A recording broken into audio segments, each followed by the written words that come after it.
Hey there, everybody. Monticello here with you today for your News Nickel on Wednesday, November 29th, 2023. Let's get right to the news. First up, as you can hopefully see behind me on my very high-budget board, COVID-19 tests are soon going to be made available for free to school districts across America. As wintertime is approaching and it gets easier to get sick, it's so important to test because when you take care of yourself by testing, you also take care of the loved ones around you. Hospitalizations are up, rates of infection are up, and it's just a reminder that COVID is still here. So let's all try to be safe. Next, somebody within the Indian government authorized an assassination attempt on an Indian on United States soil.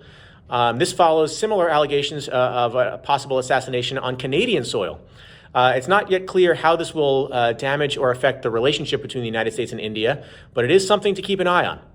Next, 6 new planets were found orbiting a star fairly close by, and it's not believed that the planets are able to host life. They're too hot and gaseous for that. But they could provide clues on how the universe was formed, how everything started, and some of those really deep questions like, what is the meaning? Why are we all here? And if we find the answers to any of those, you'll be the first to know.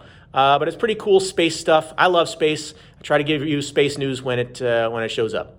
Okay, continuing then, Sports Illustrated in a little bit of hot water because it turns out some of the product reviews that appeared on Sports Illustrated might have been written by AI.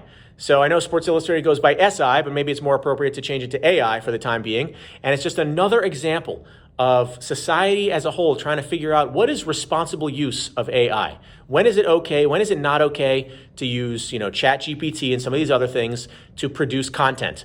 I think this is a question we will be grappling with for a long time.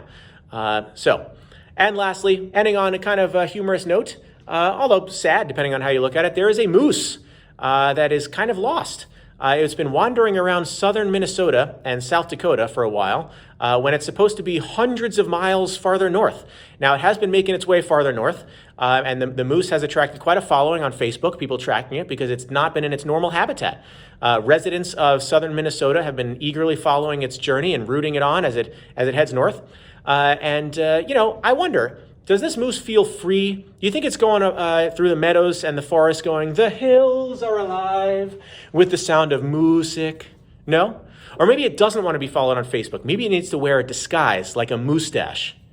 I'm sorry, people. This is just how I was raised. Anyway, that's it for today's News Nickel. Put it in your knowledge bank. You'll be good to go. I'll see you tomorrow.